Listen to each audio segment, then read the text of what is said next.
Vidíš to? Mesto plné ľudí, ktorí už stratili nádej, že veci sa môžu zmeniť. V každodennom chaose a stereotype zabudli, že ich problémy majú riešenie.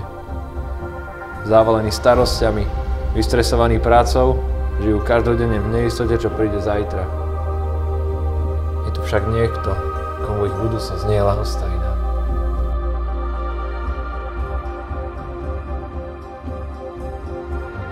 Veríme, že ak sa k Bohu obrátime celým srdcom, spojíme sa a budeme sa modliť, on vyslyší naše volanie. Nechceme len nečine sedieť a prizerať sa situácii, v ktorej sa nachádzame. Chceme vidieť, ako prichádza jeho prebudenie a zmena do oblasti, ktorému ešte nepatria úplne. Túžime vidieť, ako v trave rastie Božie kráľovstvo.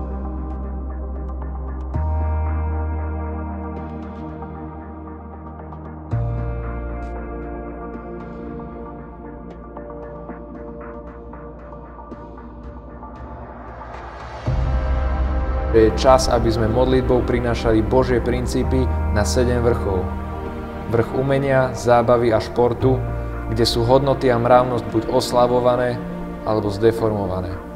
Vrch obchodu, kde ľudia budujú na slavu Boha, alebo budujú na slavu ľudí.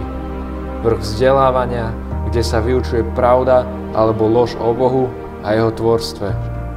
Vrch rodiny, kde sa na ďalšie generácie prenáša požehnanie alebo kliatba.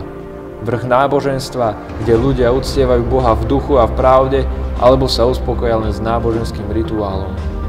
Vrch médií, v ktorých sú informácie interpretované cez optiku dobrého alebo cez optiku zlého. Vrch vlády, kde je zlo buď zviazané alebo schváľované.